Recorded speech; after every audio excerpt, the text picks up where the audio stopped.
How'd you get in? I have my ways. And why are you bejeweled from head to toe? Do you want to get mugged that badly? Silas and Marine, the two women from yesterday, are arguing by the staircase. Talk about a rude awakening. Trusty, I apologize for the ruckus. Good morning.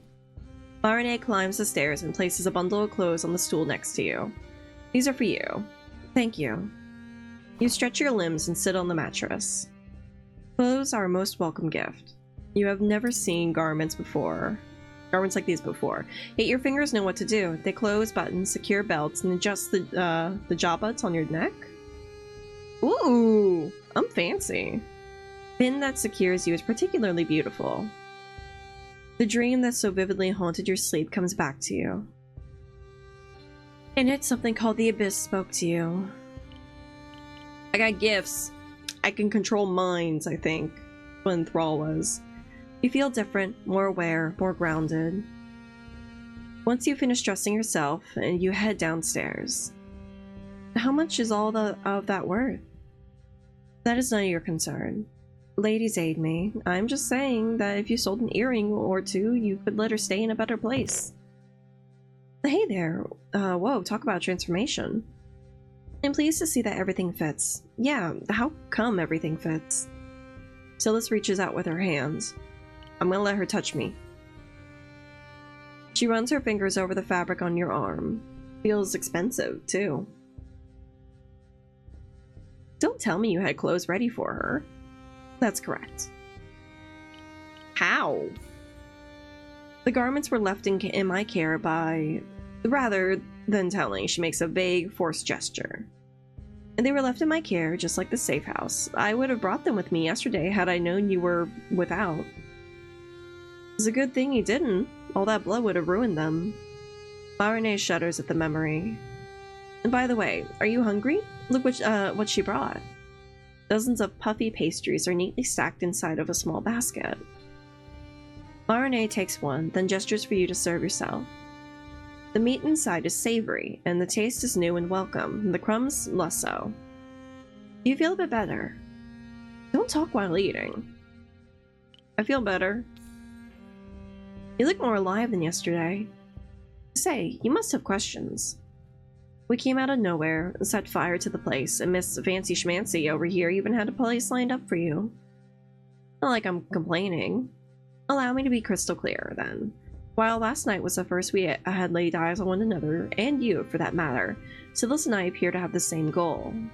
I was instructed to extract you from whatever that horrific place was, and assist you. Who? Who told you, though? That's what I want to know.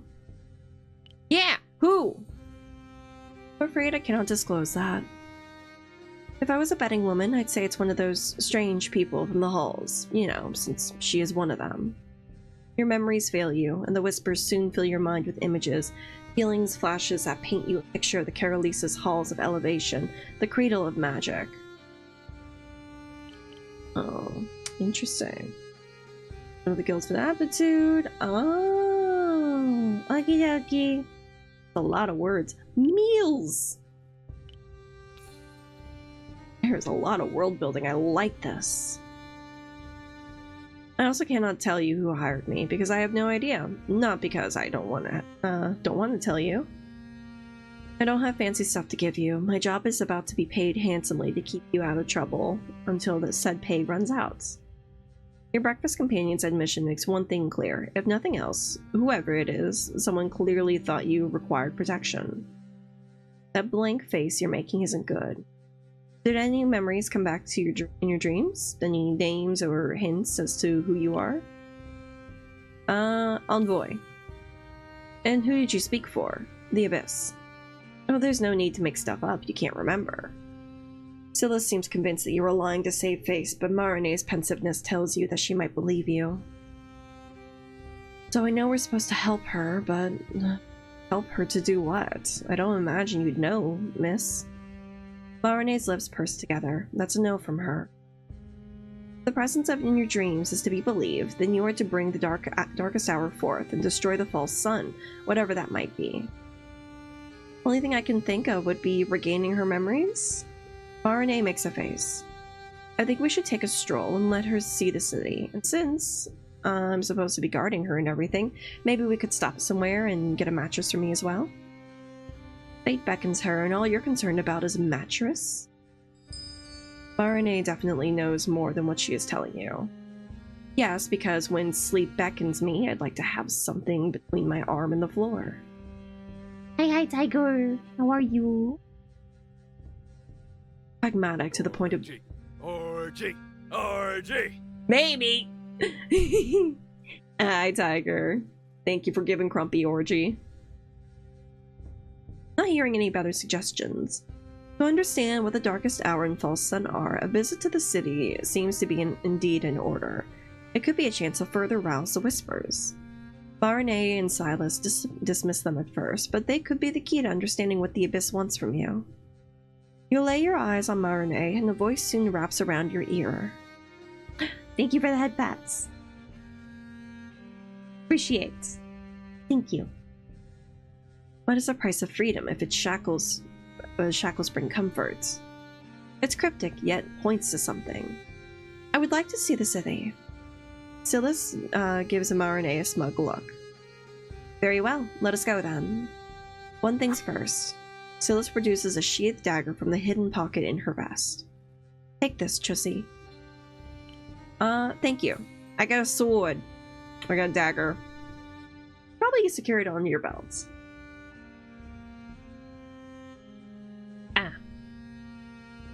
Some hoops trim the belts back and secure it well.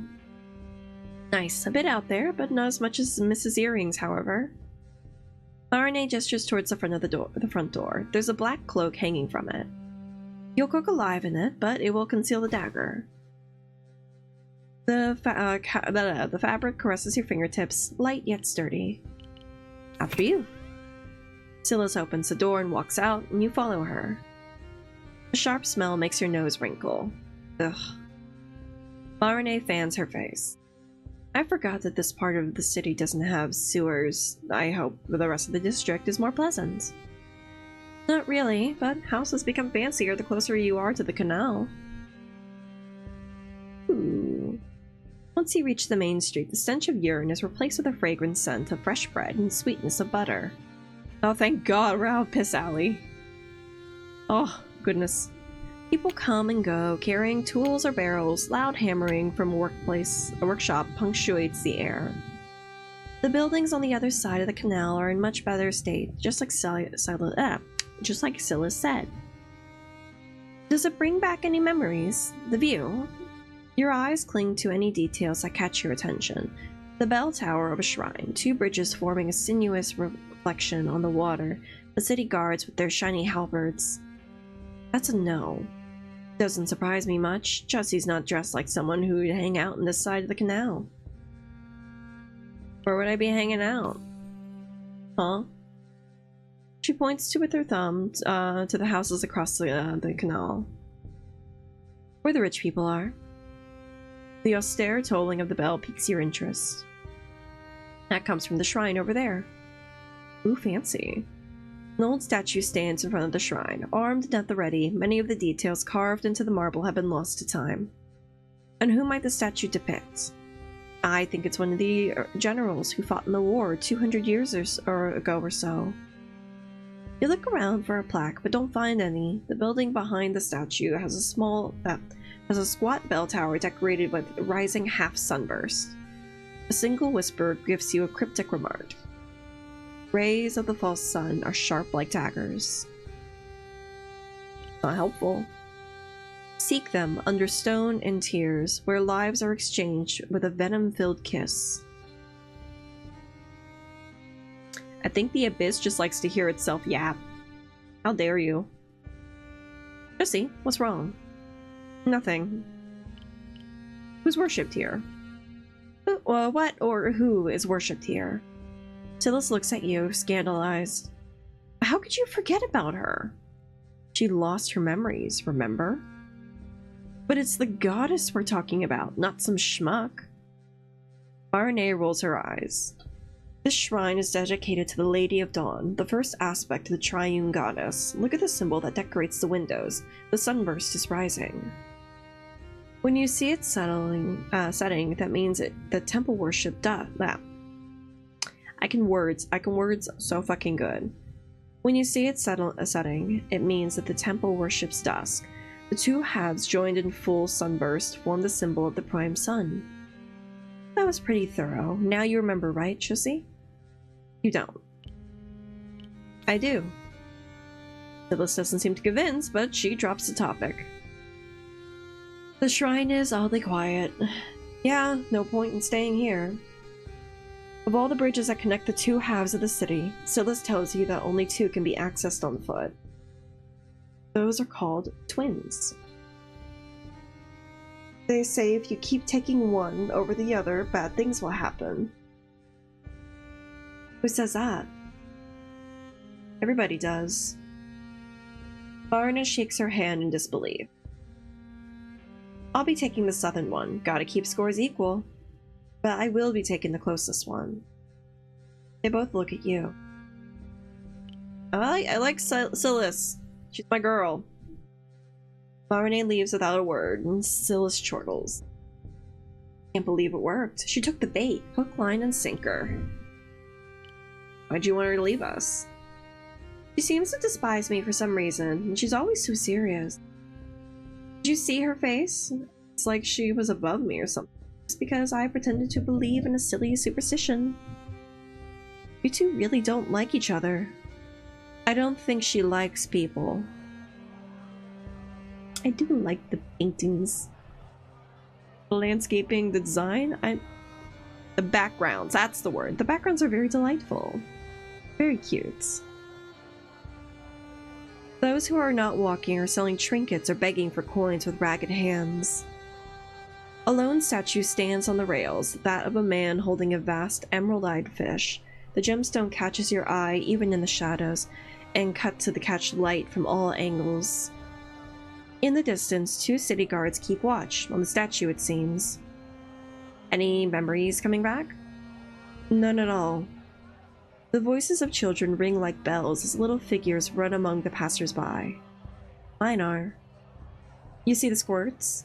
I used to pull the same sorts of schemes back in the day. She shows you her hands with her fingers raised. 5, 4. Ooh. Ooh! Locked or unlocked based on my abilities. Anticipation. When her counting hand reaches 0, you see a child charging you. As you meet his eyes, something bubbles inside of you, a force you can barely harness. Stop. Ah! Your words feel heavy as stones on his feeble shoulders. The child comes to a stop and bows his head in deference. I don't like this. The child's eyes are hollow because of you, and that makes your stomach twist. I'm sorry. That is enough to make him shake off your compulsion. Go. He blows a raspberry and runs away. You gave him a good scare. I didn't want to. She shrugs. Better to be scared and unharmed than overconfident and hurt. Once you cross the bridge, clotheslines heavy with colorful garments link the windows of the tall buildings of the western home. This is what people really mean when they talk about Caroline. Larene approaches you with a frown. Was it really worth it to walk all the way to the southern bridge? Silas grins. I don't know, was it? Why don't you tell her, Chissy? Larene rolls her eyes again. Shall we go? You'll like the heart, Chissy. You'll find anything you want in it, and plenty of things you certainly do not wish for in the other district. The fort perched atop Carolice's hill looks even grander now that you're close. Faint whispers caress your eyes as your dyslexia. Faint whispers caress your ears as your eyes drink in the view of the fort, yet they speak no word. That's the citadel, Carolice's seat of power. Ladies forgive you. Don't tell me you have no memories of that place. I do not. Silas sighs in relief. So, about my mattress. The seamstress would probably have enough scraps to make the cover, I think. And I think it's haymaking season, so the stuffing would be easy to find. Before we indulge Silas's banality, there is somewhere I would like to show you, Chussy. It may well revive some of those lost memories. They're so determined to help my memories, but, like, there's nothing happening in my brain. I was born yesterday. Like, I don't know what to tell you. Like, fuck. Don't tell me we're going there of all places. Oh. Ooh, pretty. The square that opens in front of you is surprisingly level given the hills Carolis has been built on, and it's not made of stone, but instead water. The palace with shimmering roofs flanks two pools separated by a marble walkway. How can the water placidly flow instead of splashing? Much coveted is freedom, but what is its true price? You're not sure what you can do with that cryptic question. This is the place I call home. Unfortunately, one cannot simply walk inside. Gives me the chills. How? It's beautiful. It has no door. Silas is right. A waterfall splashes where the entrance should be, feeding the pools without making them spill over. And the water makes no sense. Magic makes little sense to the uninitiated. Is the waterfall the door? Is that what we're working with here? Precisely, after all. She smiles. The first step is purification. Silas makes a face. The square gives you a full view of the citadel from below. The portcullis that guards the main gate is lowered. You spy a cordon of cypress trees winding down the hill. The citadel's off limits for us. Why? Normal people can't enter. It's where nobles and merchants decide how to run the city. None of the whispers speak up when you gaze upon the fortification. Strange, you were sure they would talk. Only Marine in the halls, and the halls and the shrine have managed to rouse them so far. I have seen enough here. Marine seems disappointed in your reaction, but follows you nevertheless.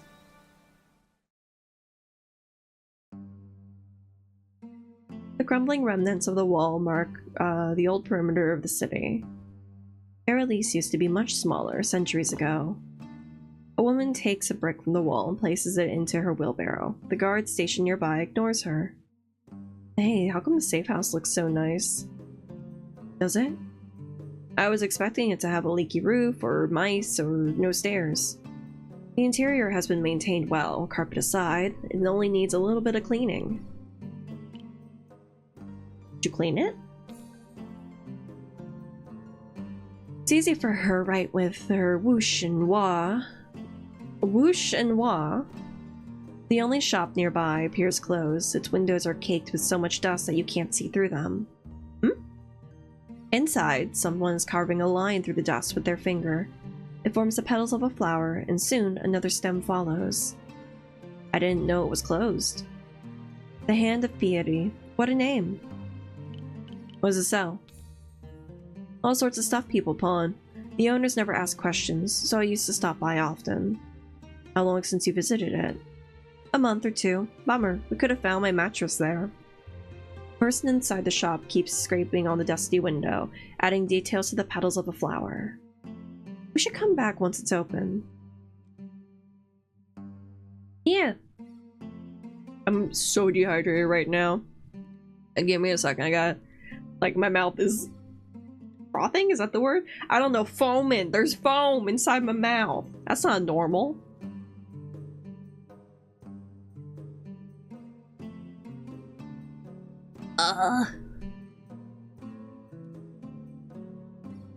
Alright, I hope that's soon then. You've been walking downhill for a while, after a short set of stairs, and you find yourself at the edge of a spacious square. The statue in the middle is frozen in a military salute, sword in hand. Sure, you have some memories of this. It's the meeting spot. Should you tell them that you have no memories to speak of in the first place? Say, meet me at the rest to anybody, and they'll know what you mean. Who does this monument honor? We're in Atri's Rest, so take a guess. You all approach a statue, darkened with age. The woman captured in the marble stands tall, almost defiant, looks beyond her blade with an expression you can't quite pinpoint. The inscription on the base of the statue is a poem that recalls the deeds of the Admiral Atri, the hero that repelled the Thean invasion some centuries past. It's that one. 200 years, Thean fleets. There was a war 200 years ago.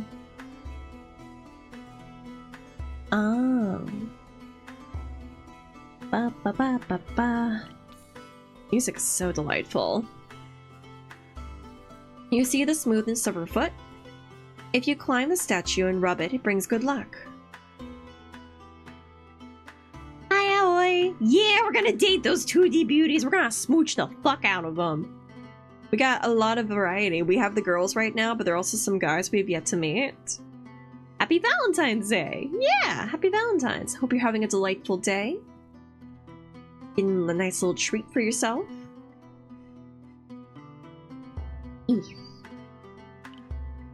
Baronet looks at you with a grimace. Is smooth. Oh, I'm sure people rub it, but how could it possibly bring good luck? I'm definitely pissing off Marine, but we're leaning towards Silas. She is cute. I like her. Oh, hello! Titty man! I remember this motherfucker! Hanging out with the family today, spending Valentine's with people I love. Yeah! That's how I feel about it. Like, I don't... Romantically wise, relationship wise, I don't really choose to celebrate Valentine's Day, but like I instead make it like a day for myself. I got my haircut, I got some treats, I got some delightful little things, and like I hung out with friends. And that's a successful day to me. Like even when I was dating, I didn't do much of anything. But my 2Ds and boyfriends husbandos, yeah! Listen, we celebrate the fictional men, not the real ones. Speaking of fictional men, god damn, he's beautiful. Figure walks out of the opposite of the side of the monument. A lute hangs on the man's shoulders, and he dons the garish colors of an entertainer. When he spies your group, he stops in his tracks. Hello there. Hi. Ah, damn. Hello, sir. Silas, do you know him? I've seen him around. You're the one that plays every night at the Rose, aren't you? That's right. Might I interest you in a song? Yeah. Perhaps another time. We have somewhere else to be. That's too bad. Something shifts in his features. The shadows on his face deepen, and his eyes turn an unnatural color. Hold on, buddy. Oh my god, are you like me? It'd be grand if you could step away for a moment then, while I speak with your friend over here. Oh no, we're the same. He's talking about you. You recognize that power in his words. It's the same you can harness. You feel it sizzle in the air, weightless on your shoulders. Silas? Marinette? Your companions step away with hazy blank eyes. Why did you do that? What the fuck did you do? A thought does not belong to you. It blooms in your mind. It's best we speak of the abyss without an audience. Abyss? Are you an envoy like me?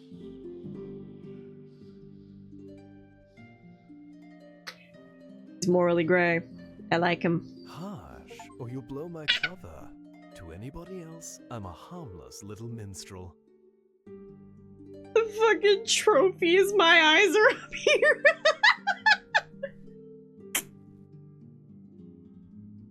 Oh no, he's a piece of shit. I jest. My name is Alpheon. And you are? Call me. Call me Juicy. You're not the only envoy. Concern. So much concern. I do not know what anything means. My, you're full of questions, aren't you? Did you too awaken among corpses? That's not a memory I'm fond of unearthing. Yes, I did. Aha! I knew it. He studies your face for a moment. I sense your agitation, but it's fainter than it should be. Your humors are unnaturally balanced. Can you fix him? May I? Oh! Touch my forehead! He lightly touches your forehead. The shadows grow darker on his face, and then he smiles. You deserve to experience what emotions feel like. I can have emotions now? The numbness that caged your feelings dissipated by his touch. Your insides twist and a spark lights your eyes, and you feel... Humor choices influence the tone of your response and shape your personality. Oh my god! Overstepped, anxious, excited, grateful. Grateful, I have emotions now. Your lips curve into a smile on their own. Now, if you'll excuse me, I need to... Ooh, status menu. Hold on. Status. Oh, okay. Phlegmatic. Phlegmatic, sanguine, melancholic, or choleric.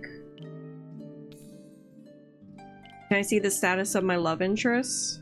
We got log, we got more. Oh.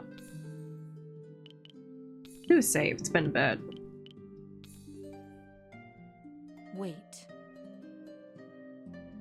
You need to know more. What is an envoy? What is it that the Abyss wants me to do? What is the Abyss? Alphion's smile becomes pensive. When your blonde friend thinks about ripping away the golden earrings of the other, and she pictures her bloodied prize, the Abyss is thick within her. Oh, so it's impulsive thoughts.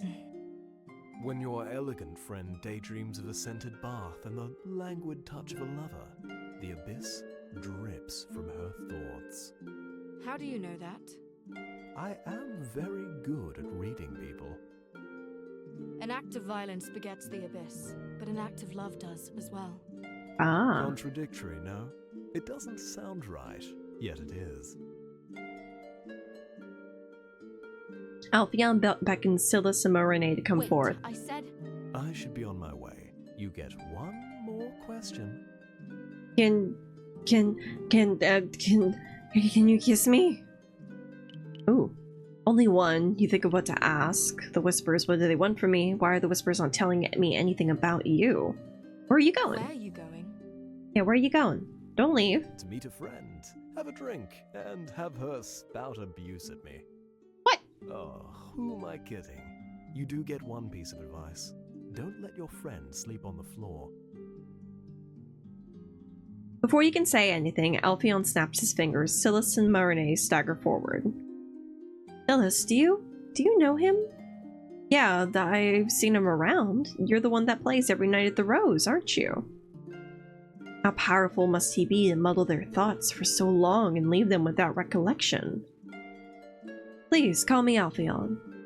I was just about to sing an ode to beautiful Atri. Would you care to be my audience? Let Moraine answer. Perhaps another time. We have somewhere else to be. That's too bad. Alphion bows to you and takes his leave. I feel strangely on edge.